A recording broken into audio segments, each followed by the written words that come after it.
Welcome back to the double leg. I'm one half of the show, Hey Jab Picks. The other half of the show, the parlay. Joining me in to break down some UFC Vegas 77. Let's get into it.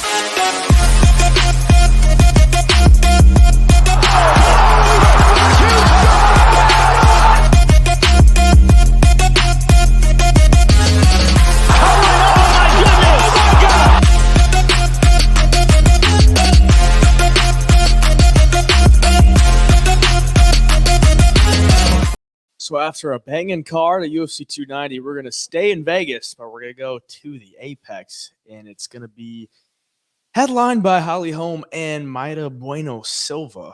And this might be the worst card we've had in a while, but that doesn't mean that there's not any spots that you can take advantage of to make some money, and that's what we're looking to do this week. If you want to get in on the premiums for this week, you can wait until Friday and just get this week's plays, or you can hop on the monthly subscription. The link will be down into the description below to get in on that.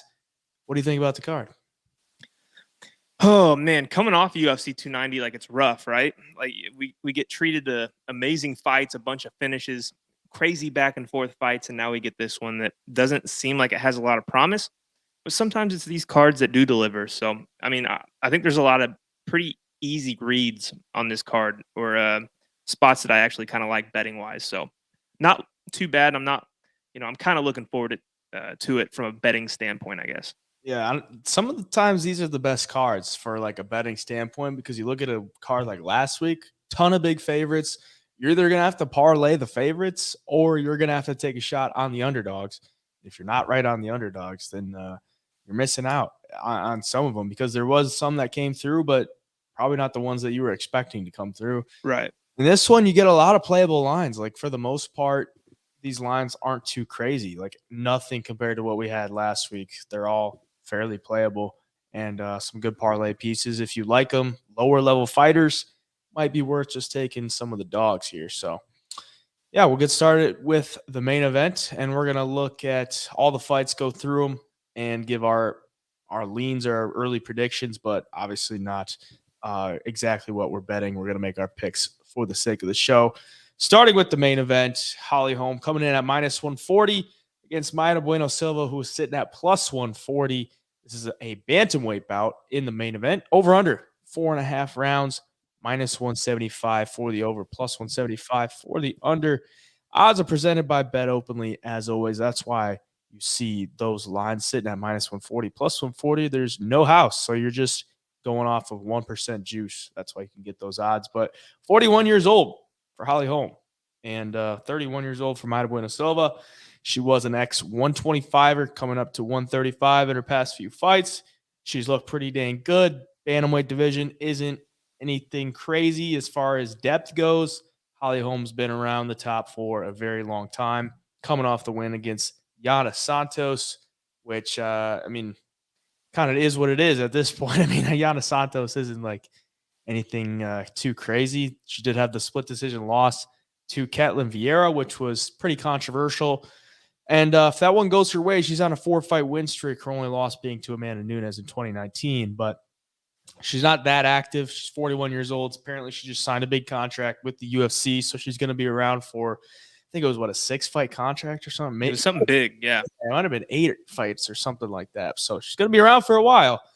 And I don't know. I mean, 41 years old, like, how much longer can you really go? If you're Bueno Silva,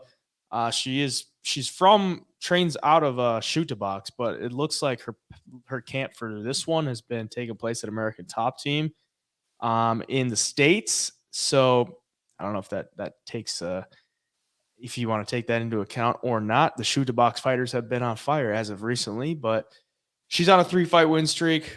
She just got the knee bar against Lena Landsberg, first round arm bar against Stephanie Egger, and a decision win to Wu Yanan. And she's undefeated at 135 in the UFC. So maybe it might be her weight class that she could go and take over. She's obviously a big finisher on the ground. She's got 7 submission wins. And on the feet, she's fairly aggressive. She's never been finished. I look at this one like I kind of just say dog or pass. Like, at this point, it's a women's main event. It's 5 rounds. Holm is like at some point she's gonna have to fade, right? Like she's kind of gone somewhat of a boring fighting style as she's gotten older, just not as explosive. She'll go to the wrestling sometimes, but I don't. If she goes to the wrestling in this one, like Bueno Silva's got some pretty nasty jujitsu, so I don't know if she really wants to do that. I'm gonna lean with the dog in this one. I just don't really think I could get behind chalk on Holly Holm. But what are you thinking? Yeah, for the pick, man, I got to go with Holly, but I'm not going to be betting this fight. I just don't see, I don't see a place where I'd be comfortable laying money on this fight because of reasons you kind of mentioned. But Bueno Silva hasn't fought anybody at Holly Holm's caliber. Yeah, she fought Ferro and Montana De La Rosa, probably her two best fighters as far as competition goes. And the decision against Yanan's kind of doesn't age very well because Yunan's like 1-5 in her UFC career. Couldn't put her out. She does have good jiu-jitsu though. And in Holly's last fight, taking the thing to the ground against Yana Santos and kind of dominating on top, I don't think she's going to want the fight there. I think if we see Holly win, it's going to be her fighting from the outside, kind of engaging in and out with Bueno Silva in the first couple of rounds and just hoping she kind of gasses. I mean, Bueno Silva is a pretty stocky chick for this division. I mean, she's really strong. Her cardio doesn't seem like it's, phenomenal. It doesn't seem like it's bad from what we've seen, I guess. But against a fighter like Holly, who's so experienced, she knows how to beat these girls. She's got great striking. She can grapple. Anywhere this fight goes, Holly's going to be competent and she's going to be good. So I just think there's too many unknowns against Bueno Silva at this level. And I don't know if Holly Holm is ever going to slow down because if she did, I thought it'd be in her last fight against Santos. She didn't show any signs of it whatsoever.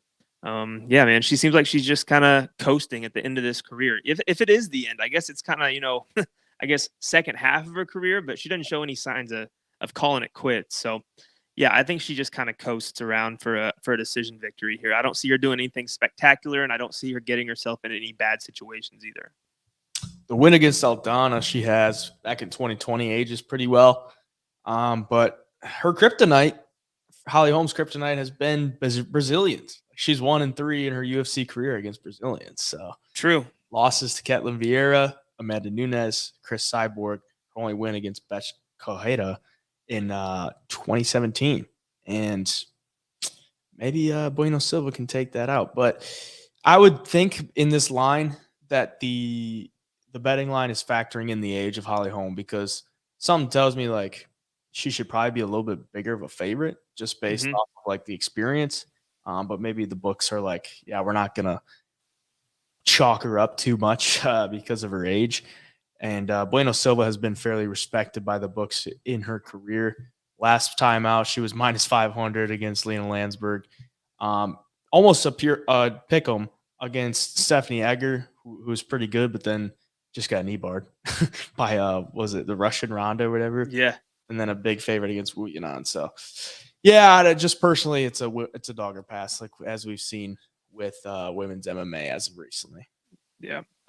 I just don't see her going 5 rounds with Holly. I don't know. That's a long time to be in there with a technical fighter like that, who's so good at distance management. She's good at keeping the fight where she wants. And, she pushes a pace at times. I think she could kind of break Silva down, but we'll see. It's interesting. Not a fight I'm begging to throw my money on, but it is interesting.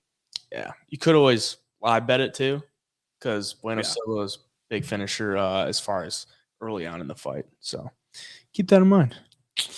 Middleweight bout here in the co-main event. A banger co-main event. Albert Duraev +145 against Junyoung Park, sitting at -145. Over under 2.5 rounds.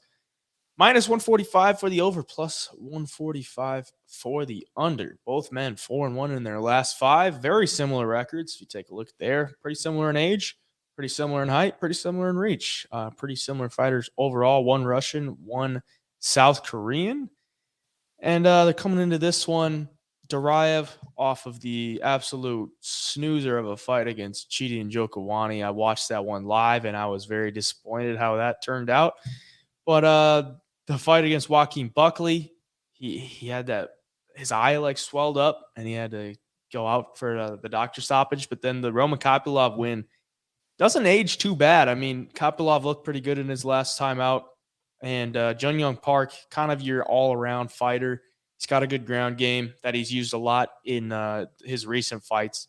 And on the feet, I mean, he's nothing crazy on the feet. He's solid with everything as far as the boxing goes. But two or back-to-back rear naked chokes for him, one in the first round, one in the second round. Kind of beat the shit out of Dennis Talulin his last time out. He's been not chalky favorite, but minus 225 in his past two fights. And then its only losses in the UFC are Gregory Rodriguez and Anthony Hernandez. So he's had a good run, I would say, and probably the rightful favorite here. But Albert Duraev, if he gets you down and can control you there, he can be a problem. And I don't know if I could see him doing that to Jun Young Park, but it is a possibility. What are you thinking? Yeah, it is a tough one because stylistically they match up pretty decent. All things considered, like I was on Duraev in his last fight against Njokuani just because of the wrestling factor and, kind of drowning these guys as fights go on. He's pretty relentless with his wrestling attack. He's got a little pop in his shots on the feet. So yeah, man, it makes it tough because Jun Young Park, wherever this fight goes, I just think he might have a slight advantage. Like on the ground, he's obviously good. We saw what he did to Dennis Talulin, and getting guys like Joseph Holm down. And once he got those guys down, there's nothing really they could do.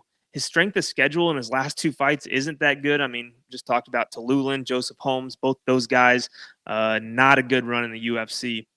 But the one thing that kind of interests me is that he is losing to Gregory Rodriguez, who has decent striking and some good grappling. And same thing with Anthony Hernandez, kind of a relentless wrestling type style. And but he's beat guys like Marc-Andre Barriault.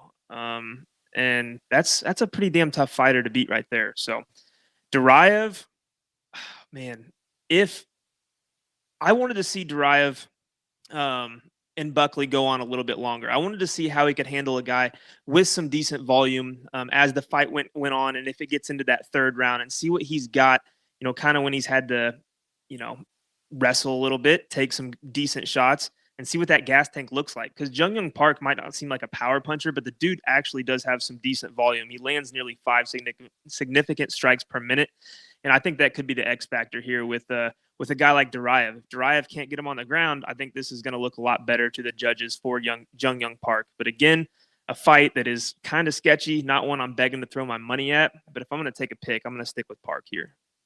Yeah, it is a pretty sketchy one. And if I was going to make a bet, I'd probably go dog or pass just because Duraev does have a little bit better of opposition in his past couple of fights, as you alluded to. But Jun Young Park, the back-to-back submissions might be in play there for him as far as the price goes, but it's over Talulin, who has been submitted multiple times, and Joseph Holmes, who I shouldn't even be in the UFC. The win over Eric Anders was a split decision, and Anders was trying to take him down a ton in that one. He was able to stuff 21 of the 24 takedowns, but also able to land over 100 significant strikes. So if Duraev comes out with a game plan like Anders, then Jun Young Park can avoid those takedowns and still land himself. But if Duraev does get you down, I think he's got a lot better top pressure as far as when he gets you there. I mean, he took down Chidi and held him there for a full round in the first round. And that's what kind of slowed down Chidi as far as the striking went in his last fight. So for the sake of the show, I'll just go with Duraev. But yeah, probably dog or pass again. Heavyweight fight here. Walt Harris coming back at minus 158 against Josh Parisian, sitting at plus 158. Over under 1.5 rounds. Plus 100 for the over, plus 100 for the under. 40-year-old Walt Harris, 2-3 in his last 5. Same with Josh Parisian, but he is 34 years old. Both guys pretty dang big.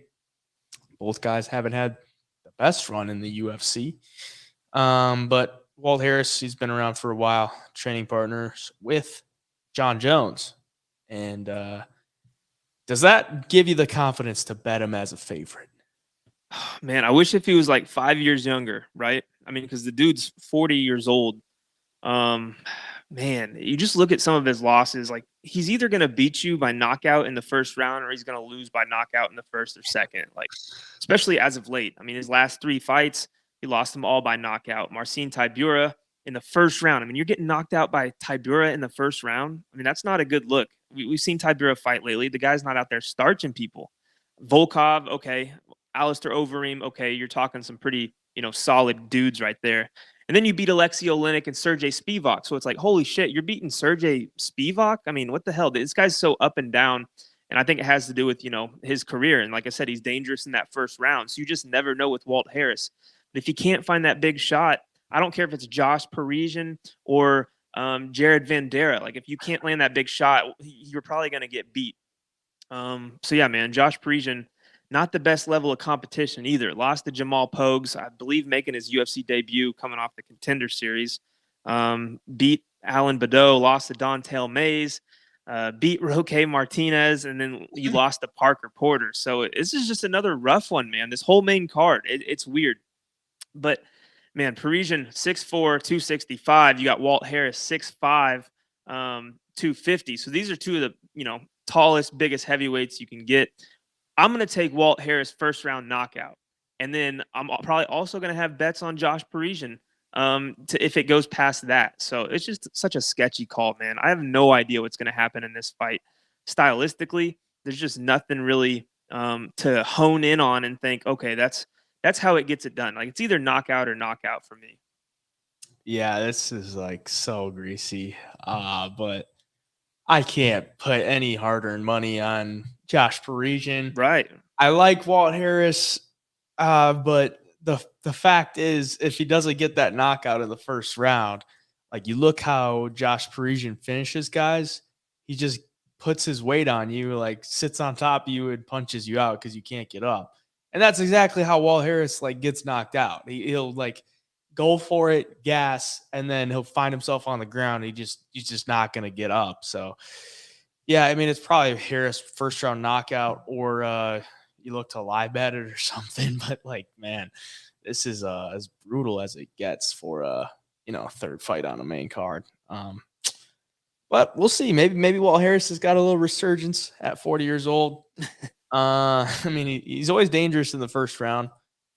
And if he can come out and be dangerous enough against Parisian, I think he gets him out of there. So I'll take him for the pick.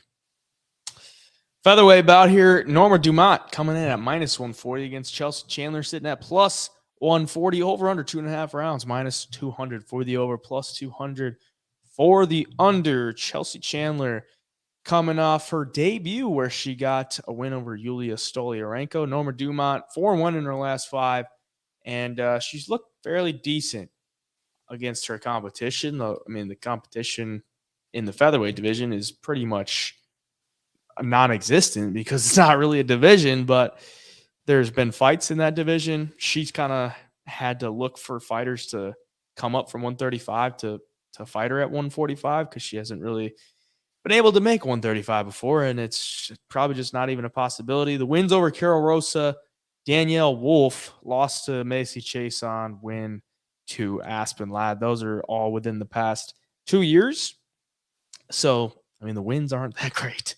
And the losses to Chason is it's okay, I guess. But, we're talking women's featherweights here, and it's about as greasy as it gets. Chelsea Chandler, she looked very awful at the beginning of the fight against Yulia Stoliarenko. But then she found a way to like flip the script, and she started tagging her on the feet a little bit. She's from Stockton, California. She trains with at Nate Diaz's gym. So she has a very similar style to those guys. And if you watch her on the feet, she looks like a Nate Diaz when she's striking. She does. It's crazy. Like, literally southpaw, the same type of boxing. And she's going to throw caution to the wind on the feet to you. And I'm looking at this one. Like, I think she presents a little bit more of a problem on the feet as far as pressure goes. Norma Dumont striking has looked a little bit better as she's been in the UFC, but the pressure of Chandler might be too much. Kind of like a Nate Diaz, like he's going to pressure you and he's going to make you fight. And if she does get it to the ground, Norma's probably got the better like throws. Like if they get in the clinch, I think Norma's probably going to throw her. And that's literally what Yulia did. She got her to the ground once in the first round of the fight, and then she tried to do it again. Chelsea Chandler ended up on top, and then just took her and mountain pounded her out. So you also got to take into account there that Stoliarenko is going down to 125, which her last fight was at 145, which is like, okay, the size difference is obviously there. Norma's a solid 145er.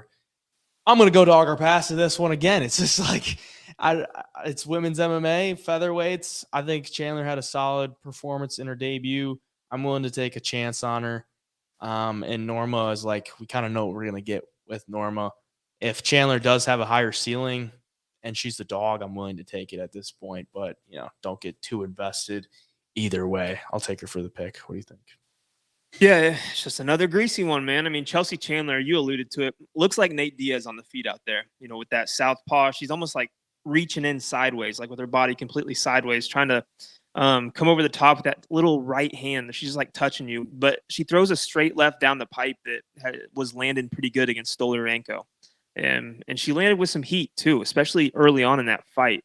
Norma Dumont, she just poses, hardly any threat to finish a fight. Like, I don't know if we've seen her finish a fight in the UFC. We've seen her be finished by Megan Anderson, but outside of that, she's not really she's not going to go out there and knock anybody out or submit anybody that we've seen. Whereas Chelsea Chandler, obviously with that left hand, is dangerous, and we saw her get taken down by Julia Stoliarenko. I think Stoliarenko went for like an armbar, and Chelsea Chandler was pretty wise to it and flipped right on top and landed some good ground and pound. Like, she's aggressive, and I like the aggressive style that she kind of implements against these girls. She wants to go out there. She wants to scrap. I think Norma Dumont wants to kind of fight her way to decisions. Chandler wants to go out there and hurt you. So for that reason, in women's MMA, I'm going to take Chelsea Chandler for that reason exactly. I think she goes out there.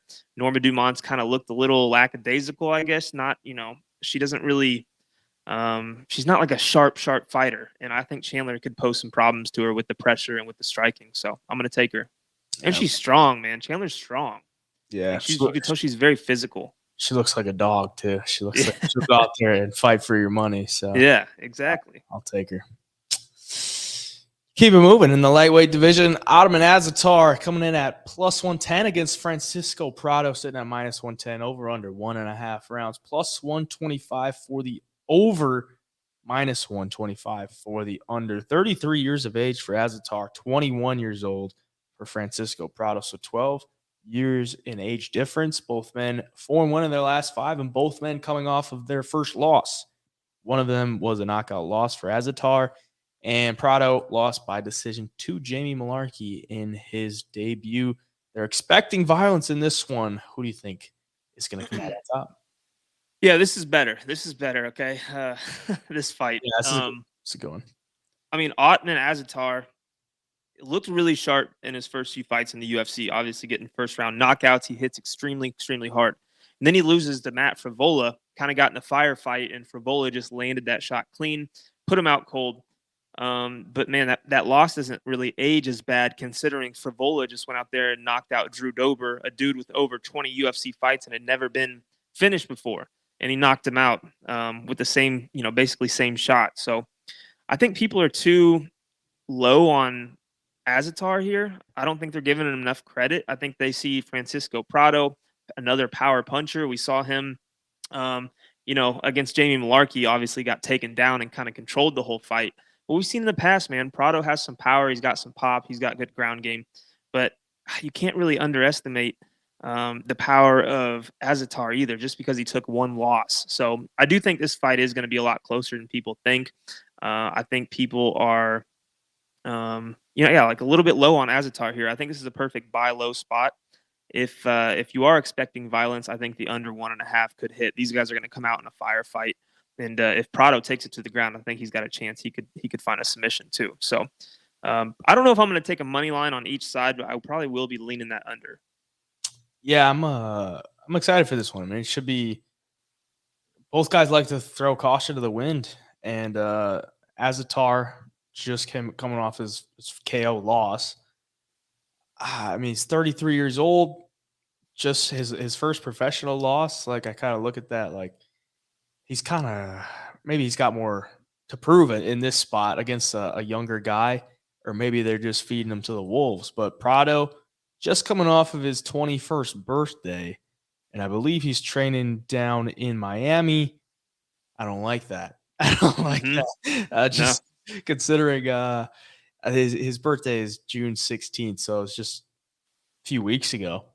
And he's coming in against a dangerous opponent here, 21 years old. I mean, I gotta say, I mean, the Samurai Fight House like alums, they just don't really do that well in the UFC. I don't know what it is, but the level of competition they're taking there is just not great. He is 11-1. And I usually like the younger guy, but I gotta say, Azaitar is gonna be my pick here, even though he's a slight dog. I think it's worth a shot on him. And if it does turn into a firefight type like that, because that's kind of how Prado has fought in the past, but then in his debut, he was a little bit more calculated and he looked a little gun shy. Azaitar, just coming off his first loss, maybe he goes out there and he's a little gun shy. But if it does turn into a firefight, I think Azaitar's got some big power in his hands. Prado maybe a little bit more athletic, a little bit quicker at this point in his career, but if he gets caught, Azaitar could put him out. So for the sake of the show, I'll take Azaitar. Yeah, and I keep going back to and looking at Prado's record. Like, he's gotten away with getting in these firefights and knocking dudes out and taking them down and submitting them because he's fighting dudes like 2 years ago. Only 2 years ago, he's fighting dudes making their MMA debut. So he's not out there fighting the best in the world and knocking out all these, phenomenal fighters by any means. I'd argue he's yet to knock anybody out who has a future in MMA. So, there's just too many unknowns for him too. Still, obviously he's got a lot of knockouts and submissions on his record, but against who? So this will be a good test for him. I think it'll be a good fight. Yeah, we'll see where his career goes after this one. Maybe a little bit of a test for him, but not an easy fight, especially coming off of malarkey in your debut. Yeah. Another lightweight banger here. Terrence McKinney coming in as the underdog, plus 140 against Nazim Sadykhov, sitting at minus 140. Over under 1.5 rounds, plus 160 for the over, minus 160 for the under. They're expecting violence once again here. Sadykhov 5-0 in his last 5, coming off a win in his UFC debut where he got Evan Elder, who we'll talk about later. Big cut over Evan Elder, and they had to stop it. So he gets a stoppage there. Terrence McKinney coming off the loss to Ishmael Bonfim back in January. He's 3-2 in his last 5.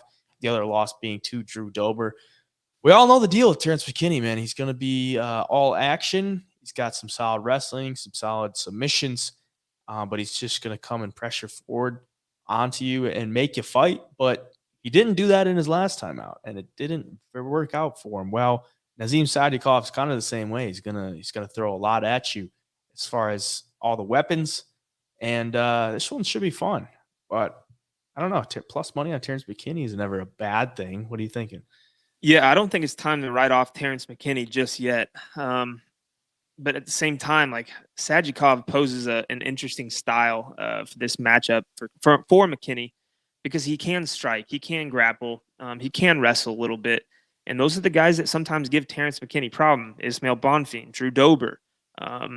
People forget Terrence McKinney on the Contender Series got knocked out by Sean Woodson, who I think went to split decision with like some Luis Saldana or something last fight. It was like a split draw or something. Yeah. So I mean, Terrence McKinney looks great in flashes. Knocked out Matt Frivola. Had some good fights. Eric Gonzalez he submitted, which isn't the highest level of competition, but he does show moments of being like a really good fighter, and he's fun too. But Sadykhov, man, he just seems like this dude that is going to rack up wins in the UFC, being able to fight as a complete mixed martial artist and being strong in all areas. I think he's got a better gas tank too. I think McKinney, if he wants to win this fight, needs to go out there, either get it to the ground and wear out Sadykhov, find some kind of submission, or go out there and did what he's done before against, I guess Frivola. Run out there across the cage, just stick him with the left hand and put him out. I think this is going to be a fun fight. for the pick, I'm going to take Sajikov. I want to take betting wise. I think there is value on Terrence McKinney at plus money because he is so athletic. He's a good striker and he's a good wrestler. But for the pick, man, I think Sajikov poses a pretty bad matchup for him on paper. Yeah, I really like Sajikov. I mean, I like both guys, but I like Sajikov just because of the way he fights. He's action, and he's not afraid to like throw anything. Like that fight with Evan Elder, they were both throwing hard at each other. They both caught each other a couple times, but he was losing that fight. I mean, he was down. I believe he was down on the scorecards going into round 3, and then they had to stop it. And he was a favorite in that one. If you go back to the Contender Series fight for Sajikov, super clean KO in the 3rd round to get him out of there, and got a contract there. So, I mean, he's going to throw caution to the wind. And if you're Terrence McKinney, you got to be throwing caution to the wind before he does, because we just saw in your last fight, you don't do well if you're being pressured. And I would assume he comes out with that game plan just because he knows it doesn't work to like sit back on the cage. But it's going to be tough to implement that against a guy like Sajikov. For the sake of the odds, plus money on Terrence McKinney is not bad because he's got great finishing ability.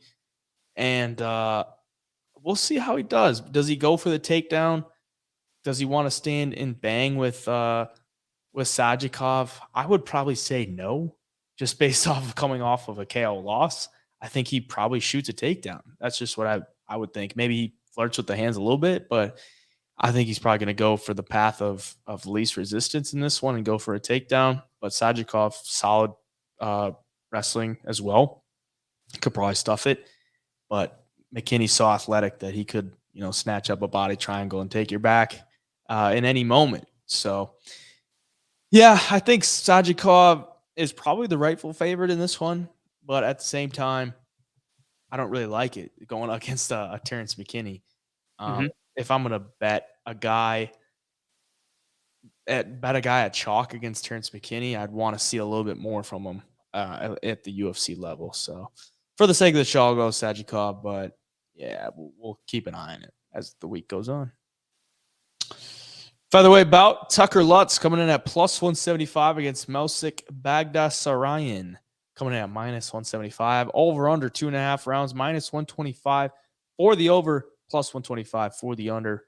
Tucker Lutz coming off a loss to Daniel Pineda, which he was the biggest favorite on the card, UFC San Antonio, and he got submitted in the 2nd round. Melsik Baghdasaryan, same deal. I mean, not a big favorite, but he got submitted in the 2nd round against Josh Kulabau.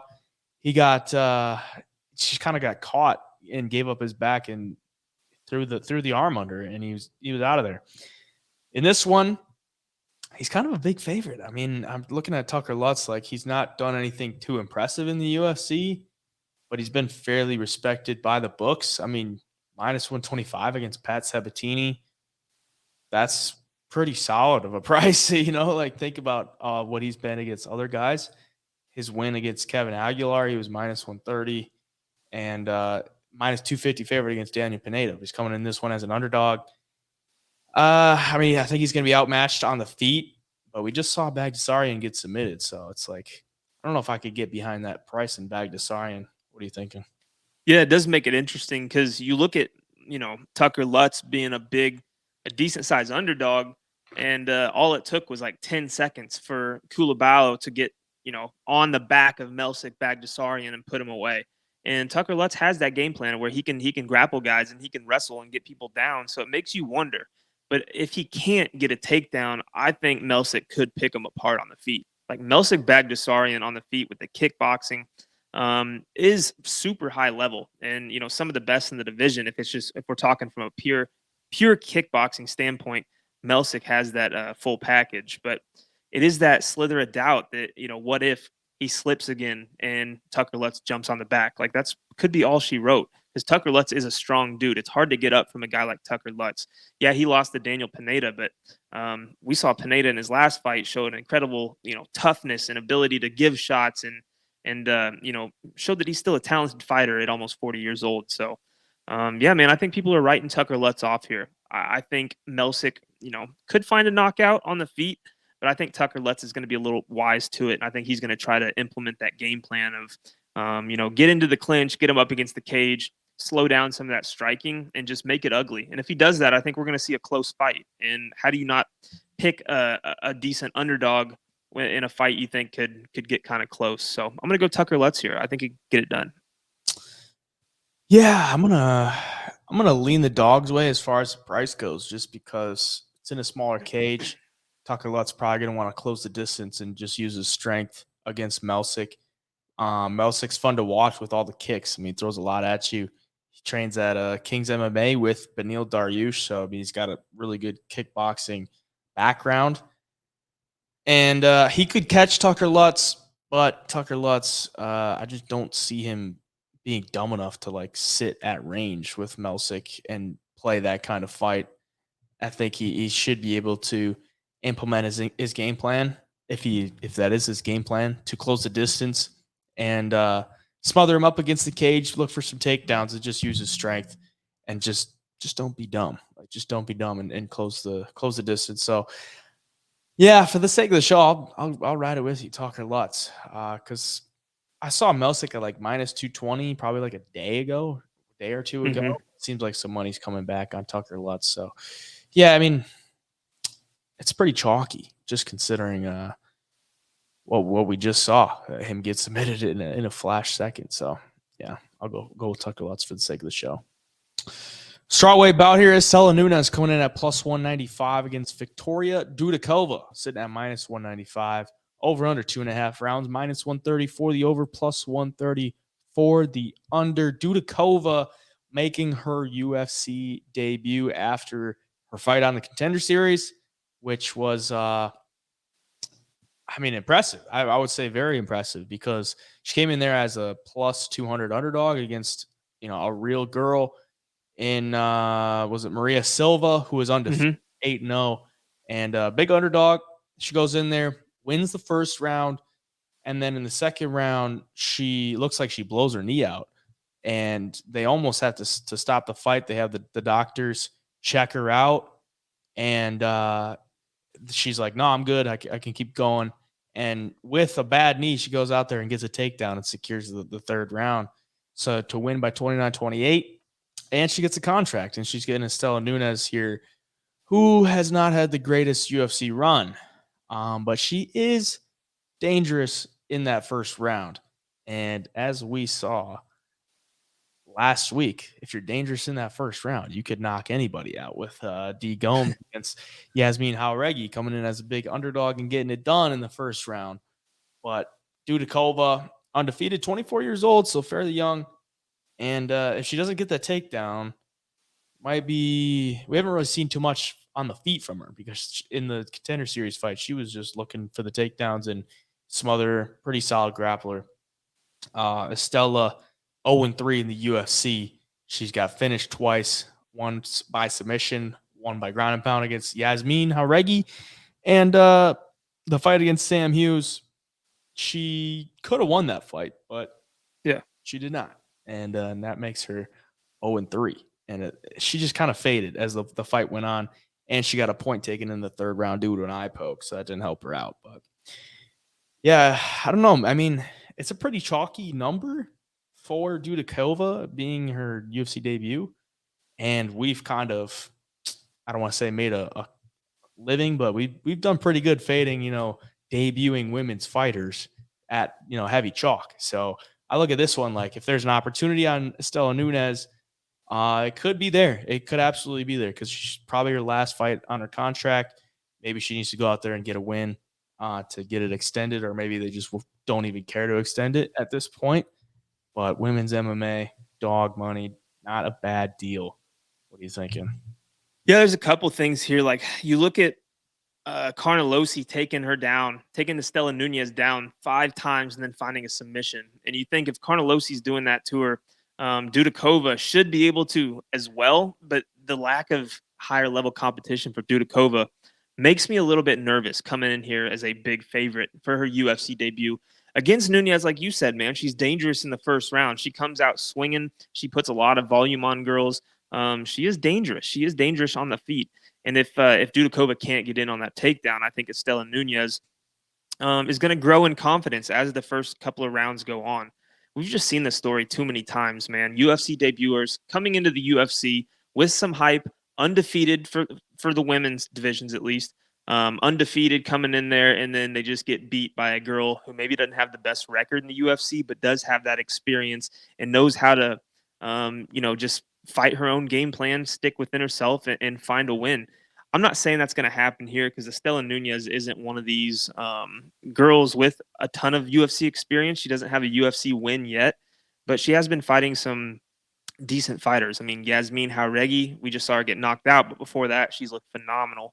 Carnelossi, good grappling, and Sam Hughes, who kind of beats these girls coming into the UFC who are undefeated too. So, it is pretty sketchy. I think there is value to play on Estela Nunes in the first couple of rounds. If she does get taken down early, I think Dudakova could have a lot more success once you get that confidence of getting that first takedown. But it's a sketchy fight, man. For the pick, I'm going to pick Dudakova, but I'm not going to be surprised in the least bit if Estela Nunes comes out here and shocks some people. Yeah, I'm the same way. I think Dudakova should be able to get the takedowns. If she can do it on one leg, she should be able to do it with two legs. Yeah, I mean, Nunes could always clip her. She's got some decent hands, especially early. We saw her drop Jauregui in the first round, so maybe she could take some of that into this one. But yeah, for the pick, I got to go Dudakova. Featherweight bout, Austin Lingo coming in at plus 190 against Melchizedek Costa, coming in at minus 190. Over under 2.5 rounds, minus 125 for the over, plus 125 for the under. Both men 3-2 in their last 5. Austin Lingo coming off the loss tonight, the train at UFC San Antonio, and he won the first round against Nate Landwehr, and then got taken down, gave his back, and got submitted in the second round. And that's pretty much where he struggles on the ground, because he's going to have some pretty solid hands as far as the boxing goes. He's going to have good volume, throws out 4.21 or lands 4.21 per minute compared to Melchizedek's 2.53, but that is only from one fight against Thiago Moises. That was his debut back in January, UFC Brazil, UFC 283. Got submitted in the second round. That's a tough debut. He took it on short notice. Obviously not supposed to be taking on Thiago in his debut, but he gets into the UFC and he finds himself against Austin Lingo as a favorite. What do you think about this one? Yeah, so, man, I love Lingo's boxing. I think he's a great striker on the feet and stuff, but it almost feels like he's a little limited in the mixed martial arts world with his skill set right now. Like, it seems like he's just strictly a boxer. And I think that it's going to come around to bite him in the ass against guys like Costa here. I mean, Costa fought against Thiago Moises and was taken down over and over, but he showed that he's, probably not a bad grappler himself. Striking wise, that fight was pretty even. He's tough. He seems pretty aggressive, just kind of like a wild card. And against Lingo, man, if you're not having success with Lingo on the feet, if you can just get one takedown, I mean, you're going to have the advantage over him. That's Lingo's still pretty green as far as grappling and everything goes. So I think the game plan for Costa here has got to be get this thing to the ground. And Costa does have 6 submissions on his record. He's got power in the hands too, so he's capable of catching him as well. I was higher on Lingo a few fights ago, and after seeing him against Landwehr, and I don't know. I'm not completely sold on him yet. I think he's really got to round out his game before he starts racking up some wins in the UFC. And you're going up against a guy in Costa who can finish this fight or win this fight by any way possible. Knockout, submission, decision.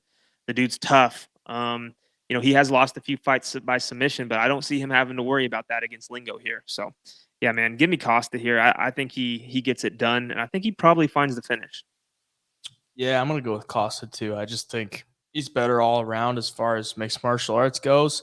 I think he can handle the boxing of Austin Lingo. He could mix in the takedowns.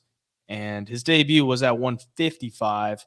This is going to be at 145. That's his normal weight class. So I just think he's better everywhere the fight goes. And he trains out of Shoot to Box João Emilio, which is the same camp as Joe Anderson Brito. So, them boys are going to come to fight. They're going to come to scrap, and they want some violence. So, Yeah, I'm going to go with Costa to get the win. Lightweight bout here, Evan Elder coming in at minus 275 against Genaro Valdez coming in at plus 275. Over under 1.5 rounds, minus 140 for the over, plus 140 for the under. Evan Elder coming off the loss to Nazim, as we alluded to earlier, 3-2 in his last 5. Genaro Valdez 3-2 in his last 5 as well. 5 years in age difference there. So the younger fighter being Evan Elder. Evan Elder his only 2 losses are in the UFC to Sajikov and Preston Parsons. Parsons' fight was at 170. He stepped in there to take that one. Looked pretty undersized in that one. Got taken down and got controlled. But he's going to be at 155 in this one. That's his normal weight class. And for Genaro Valdez, he's going to go out there and fight for your dollar. I mean, his last fight with Matt Frevola, or 2 fights ago with Matt Frevola, that was the beginning of 2022. He got knocked down a bunch of times by Matt, but he just kept getting up. And now not too many people are taking those shots from Matt Frevola, especially that many.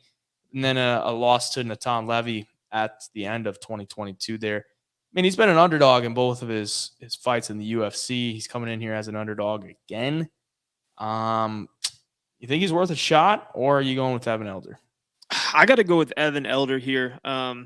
Look, Evan Elder, man, two fights in the UFC, he's lost both of them. One, we saw recently against Nazim Sajikov, who's also on this card, and we talked about. But Evan Elder in that fight was winning, I believe.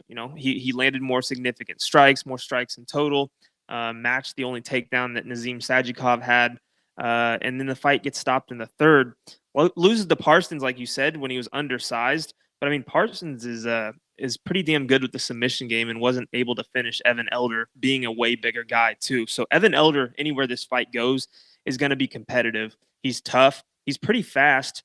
And got that bonus, I guess, in his last fight against Nazim Sajikov, just for having he's just a scrappy dude. He's going to go out there and fight for your money as well, just like Valdez will. I was at the Valdez fight against Natan Levy in Orlando, and he was just taken down and, controlled and got beat pretty handily that fight. I'm not completely sold and high on Natan Levy. I think Evan Elder, I just think he's going to be a little too much for Valdez here. Valdez could definitely clip him. He could definitely sneak in some kind of submission, but I think the power is where Genaro Valdez is going to want to keep this fight, and he's going to want to look for that knockout shot. But like I said, man, if you're not getting a TKO doctor stoppage against Evan Elder, it's kind of hard to put him out. The dude is solid everywhere. He's tough, and he gives it back pretty good as well. So, yeah, man, I'm pretty sold on Evan Elder here. I don't know if I'm going to play it with this line, but I think he gets the win for the pick. Yeah, I like Evan Elder, training out of Kill Cliff. Good camp there, and it seems like he's made a lot of improvements over the past, few months, or at least within the past year since he's been in the UFC. And he looked really good against Sajikov. In this one against Genaro Valdez, he could mix in the wrestling because Valdez has shown that's a weakness of his, and he kind of just wants to stand and bang. But that could, he could stand and bang if you're Genaro Valdez and catch him. So I don't really like the line on Evan Elder. I think Genaro is a dog, and he's going to go out there and throw everything he has at you. But yeah, just the line is a little too chalky for me to really get behind Evan Elder. For the sake of the show, I'm going to take Evan Elder, but we'll keep an eye on the line as the week goes on.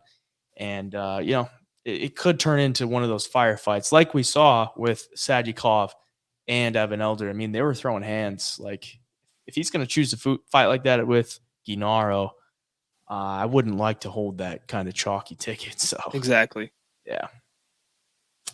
A flyweight fight here. Tyson Nam coming in at plus 372 against Azat Maksum, sitting at minus 372. The debuting fight for Maksum. Over under 2.5 rounds, plus 130 for the over, minus 130 for the under. The undefeated Azat Maksum, 16-0. Fighting out of Kazakhstan. 28 years old for him, 39 years old for Tyson Nam. Coming in as a big underdog. once again. And he's coming off the knockout loss to Bueno Silva. He took a front kick to the chin, and I don't know how he didn't get knocked out from that, but he got kicked in the chin and then got submitted, got his back taken, and got out. But yeah, 39 years old for him. Obviously, he's going to want to keep this fight standing in kickbox because that's where he shines. He's got 100% takedown defense, though. In the UFC, not many people have really tried to take him down. In his last fight, I thought Bueno Silva would probably go for the takedowns more, but he only attempted one and he didn't get it. Didn't matter because he submitted him eventually. But 39 years old for, a guy of this size doesn't usually age well, but Maksum, debuting guy, undefeated, probably going to be a little bit overpriced. And I'm just watching him on film. Like, I don't think he's like levels above Tyson Nam, just watching him against these guys on the regionals. He's not fighting like complete bums on the regionals because he's fighting in like Brave and Octagon. Those are pretty solid promotions over there in that part of the world. But just the striking, if he chooses to strike with Tyson Nam, like it's going to be a lot closer of a fight than I think most people would look at it, or at least the line is failing. But if he goes for the takedowns and gets the takedowns, obviously he should probably shine there. But 100% takedown defense for Tyson Nam. And these are flyweights we're talking about. It's usually pretty hard to take down flyweights just because they're so athletic and they're so skilled in every facet of mixed martial arts. So, yeah, I don't know. I don't think I will play Maksum at that price by any. I can almost guarantee that at this point. I'm not playing Maksum at that price. Just not. Even with the age and undefeated record and all that stuff, I'm just not going to do it. But he should win. What are you thinking? Yeah, Maksum should win. But like you alluded to, man, you watched him on the regional scene and weren't like fully impressed. And he just looks like your average regional scene scrappy fighter. Like he'll get in there, he'll strike, he'll go for these big takedowns and do some work on the ground. But he's not like super technical in anything he does, at least from what I was gathering watching film. And then on the other side, Tyson Nam. I mean, people forget that less than a year ago, he flatlined Ode Osborne. I mean, the dude has serious power in his hands. And, he was 38 or 9 at that point, too. It's not like he did that years and years ago. Yeah, he lost to Bueno Silva, but really against Bueno Silva, he got knocked down, and that was the first time he'd ever been dropped in his UFC career. He's a tough dude. He is a little bit older. That does scare me a little bit. I mean, guys like Matt Schnell were touching him up on the feet. And Matt Schnell's not like this world-class striker or anything like that. But Tyson Nam is always super live for knockout. Like I just said, we just saw it against Ode. He touches dudes. Jerome Rivera put him out. He's got another knockout in the UFC on his record. He basically the first punch he threw in that fight too. So the dude does hold serious power. He's going to be a threat to Maksum. Maksum, like you said, should win this fight, but man, that price is outrageous, especially for a UFC debuter against a guy like Nam, who is very dangerous. So I'm laying off as far as betting wise right now. I may have a slick prop or something on Tyson Nam just because we've seen what he's capable of. But yeah, for the pick, I think Maksum should get this thing done. He probably needs to take it to the ground and showcase his skills there. Maybe search for some submissions, but don't play around with Tyson Nam too long on the feet because if he catches you, it can be devastating. I agree. Lightweight bout here. Alexander Munoz coming in at -145. Carl Deaton plus 145. The man Carl Deaton is back and coming in as an underdog. Over under 2.5 rounds. -205 for the over. +205 for the under. Alexander Munoz 3-2 in his last 5 back-to-back losses. And he hasn't fought since April of 2021. So he's been off for 2 years. His last fight was Luis Pena. He lost by split decision. And before that, lost to Nasrat Perez. So 0-2 in the UFC.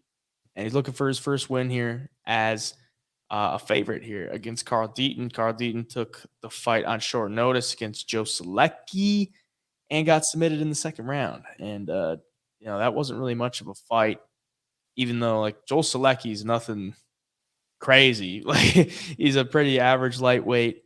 Carl Deaton gets, pretty much dominated in that one. That's probably why he's the underdog here. This is a greasy lightweight fight. I'm going to go with Alexander Munoz just because I think he's got a little bit better skills. Maybe with the time off, he's improved. Trained on a Team Alpha Male. He's been around the sport, and I like the camp. I mean, it's not you can't really look at this fight and be like, yeah, I'm definitely taking this guy because this is a greasy fight. But I'm going to go with Munoz, 33. It's kind of do or die for him. Maybe just the last fight on his contract and see if he can get the win, maybe get resigned. But yeah, I'm going to take him. What do you got? Yeah, I like alpha male fighters too, because those dudes, Uriah Faber and those coaches over there, always have them ready for whatever style they're going to go up against, and they're scrappy. And we saw with Macy Barber going in as a dog and finishing her last opponent. There's just something about those dudes. They're just dogs there. And Carl Deaton against Selecki, that fight went into the second round, and Carl Deaton got off one strike. I mean, he was from the beginning just taken down, controlled the whole 9 yards. And Munoz has some good wrestling. I mean, against Luis Pena, took him down 4 times. The strikes were pretty even, and he lost the split decision. So, yeah, man, if Munoz just comes out, tries to do the same things that Selecki was doing, I think Munoz needs to just watch the gas tank a little bit, because in the fight against Nasrat Haqparast, once he wasn't getting all the takedowns he wanted, he looked like he was defeated a little bit and starting to slow down pretty early on in the fight. Which those are things you can kind of look back on and try to learn from and adjust to. I just don't see Carl Deaton having a whole lot for him, especially in the grappling department. Deaton does have submissions on his record, but I don't think he's going to outmatch Munoz here at all. I think Munoz will probably be the better striker too, or at least hit a little bit harder. We'll see, but yeah, I got to stick with Munoz for the pick. Yeah, I'm gonna go with him too. I mean, I just don't even see how Carl Deaton beats any lightweights in the UFC. He was pretty bad. To be honest, yeah. Bantamweight bout here. Ashley Evans Smith is back. Plus 175 for her. Minus 175 for Eileen Perez. Over under 2.5 rounds. Minus 175 for the over. Plus 175 for the under. And 1-4 in her last 5 for Ashley Evans Smith. But if you look when those 5 fights took place, dates all the way back to 2017. That's 6 years ago. And she hasn't fought since 2020 when she lost to Norma Dumont. She's stepping in here. I don't know why. Because it looks like she's turned into the OnlyFans route as far as, UFC fighters go. And not to say Eileen Perez hasn't done that, but she just got into the UFC and she has one fight in the UFC. She lost to Stephanie Egger. So just based on where people are in their lives, in their careers, I got to go with Eileen Perez. I mean, this is a greasy women's bantamweight fight. Ashley Evans Smith being 36 years old. I don't really know why she's still fighting. Maybe she just wants a little exposure to get her social game up or something. But 28 years old for Eileen Perez, training out of or fighting alumni of the Samurai Fight House, as we talked about earlier. Not the greatest competition, but came in against Stephanie Egger. Didn't look terrible, and she was a pretty big underdog in that one. She didn't look terrible. She got finished in the second round, but I don't see Ashley Evans Smith posing too many threats on the ground.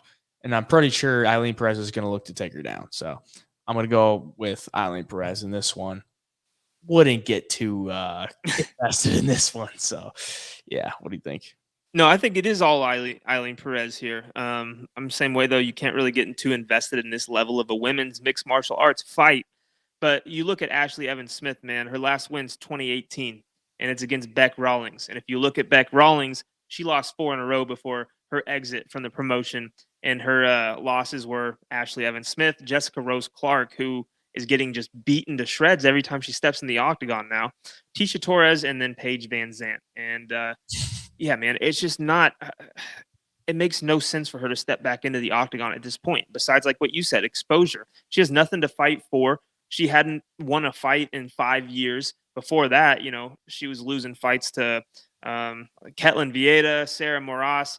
I mean, Norma Dumont, Andrea Lee. She's not beating any of these fighters, and she's not really even making it close. So, Yeah, man, I think Island Perez has a lot more upside. She's strong. She's pretty vicious on the ground. Like, she lands some good ground and pound. She is an aggressive fighter, and I think for those reasons, she's going to overwhelm Ashley Evans Smith here. She's powerful too. Island Perez is powerful. Does have a good takedown game. I don't know if she's going to necessarily pull off a big submission or anything here, but I do think she dominates this fight. Could potentially find a finish. If she does, I think it's by KO or TKO. I do see her getting the win, though. I agree. Jack Della Maddalena coming in. They don't have the odds for this one, but he's getting a fight. He's supposed to fight last week at UFC 290. Josiah Harrell had to pull out due to medical issues, and now he's getting a short notice opponent in Basil Hafez, you're going from T-Mobile to the Apex, so it's kind of a tough draw for Jack Della, but he's getting the fight either way. Basil Hafez, I think, might be a better test for Jack Della than Josiah Harrell would be. Mm-hmm. So 4-1 in his last 5, 8-3-1 total record for Hafez, and that one was a draw to Jeremiah Wells back in 2017. He's been a pro since 2016, so he's been around in the pro scene for 7 years. I think he's got just a little bit better experience than Josiah Harrell would, and he's got a lot more fights. Evan Cutts, he had a split decision loss to Evan Cutts in 2021, avenged that loss in his last time out this February, and finished him in the 3rd round. He's coming in here. He's got a pretty solid wrestling game, and Jack Della obviously going to be a striker. I would assume he's going to be a big favorite in this one. But yeah, there's not too much to say about this because it's such a weird circumstance for Jack Della. It seems like he's got everything to lose and nothing to gain. So I don't know if he's a huge favorite again. Might be worth taking a shot on Basil Hafez, but I'm going to go with Jack Della for the pick. But what do you think? Yeah, I was looking at Hafez's Instagram. It looks like he training partner with Justin Gaethje, Kamaru Usman, Muhammad Usman, that whole gang, So it's not like he's around phenomenal fighters. He's around the top fighters, and on a team that those guys push each other to be the absolute best. Training at elevation, great camp, great fighters, great coaches. He's going to be ready for this fight. I don't think he's going to be, coming here like a fish out of water. I think he knows what he's in for. I think he's a scrappy dude. You look at his record, and he does have some finishes on his record. A lot, 4 by submission, 1 by knockout, and 3 by decision. The dude's pretty talented on the ground. Like, if you watch him, he's super strong with his top positions, and that's exactly what he's going to have to do if he wants any chance here. Because we've seen it time and time again with Jack Della. You can't go out there and stand in front of him because he's going to jab your face off until you're worried about it, and then he's going to come over with the right hand and put you down. Like, the dude is such a talented striker that if you're at this level that Hafez is, and you go in there and you try to prove something with him on the feet, he's just going to put you out, or he's going to hurt you and get you on the ground. I think Jack should get this win pretty easily, but Hafez comes from a great camp, and this is the type of dude you don't want to underestimate, because at the end of the day, you could find yourself in a dogfight when you don't have to be. So, Jack, keep it on the feet, jab his face off, do what you do, and you should get the win. But yeah, man, interesting stuff. I'm excited to see both of these fighters fight, actually. Yeah, shorter or smaller cage. Basil Hafez is pretty bricked up dude. I mean, he's a big dude in great shape, and he's a natural 170er, and compared to Josiah, who's kind of like a 160, 165er. So he's going to have a little bit more size coming into this one. It's a tougher fight for Jack Della, and he's been through a lot in the past, few week or two. So we'll see how he could come out and deal with that in this one. I'll take him for the pick, but you can't take him lightly. That is for sure. Those are the breakdowns for UFC Vegas 77. Not the greatest card, but it's a card nonetheless. And as you saw, a lot of pretty close lines. So you should be able to get some solid money line plays in, and you're not going to, overexpose yourself too much as far as investment goes if you're taking a big favorite or anything like that. So if you want the plays, Stay tuned for them to be available on Friday for the one-time automatic download, or you can get in on the double leg premium. Link will be down in the description below for that. If you want to stay up to date with everything, follow us on Instagram at the double leg, and we will keep you up to date. If you want to follow us on the medias as well, at HeyJaiPicks for me, where can they find you? On all social medias at the Parlay MMA. I appreciate you for the support. If you want to support the channel, drop a subscription down below. Till the next time, we'll be recapping some UFC Vegas 77, the double leg. Signing out.